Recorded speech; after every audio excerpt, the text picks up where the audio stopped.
Well, guys, we've been tracking a trend that our friends at Venn TV have long known about, and that is video gaming. I wonder during the pandemic, too, if there's been more of it among families like parents and kids and so forth.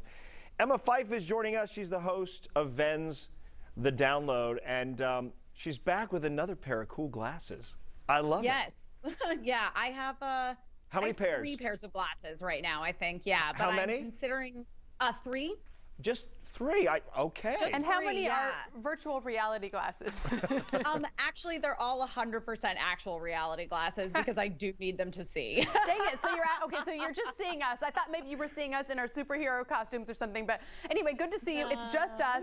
One of the topics we wanted to talk to you about today is we wanted to highlight Black Girls Code and this organization that's working to help increase the numbers of women of color that are learning how to code. Tell us about it.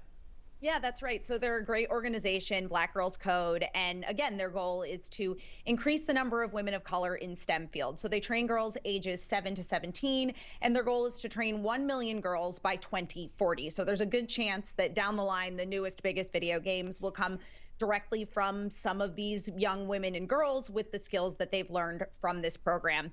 So the program was started by Kimberly Bryant, who studied at Vanderbilt University. And when she was there in, the sort of computer science field, she noticed that she didn't see a lot of other women like her there. And so she felt a little like alone, and she didn't necessarily have people who could connect to because she didn't see herself in that field. So the idea is that it's bringing these young girls together so that they have that support system and are learning these important skills. Because even though there are more women in the computer science field these days, it's still a small number, particularly women of color, compared to, the sort of rest of the demographics. Yeah, and I love that because if they're playing video games and they're really curious about it, but there's no reinforcement outside of just that leisure time to really get involved in the science of it and the engineering of it, this is sort of connecting those dots. And I think that's really important that their passion can become their profession.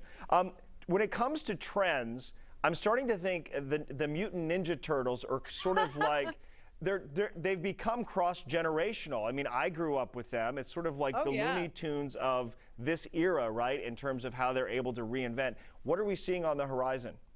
Yeah, so as far as Teenage Mutant Ninja Turtles goes, there is a new game bursting into the new millennium with an all-new side-scroller jam-packed with 80s pixelated nostalgia and plenty of turtle power. So there's an awesome soundtrack, of course, to keep you battling on as you play solo or with up to 4 buddies. Plenty of sword fighting and butt kicking, but no graphic violence. So totally accessible and fun for everybody. I mean, this is reminiscent of the Ninja Turtles of my youth. I was very into the 80s cartoon show of Ninja Turtles, and this is what it looks like.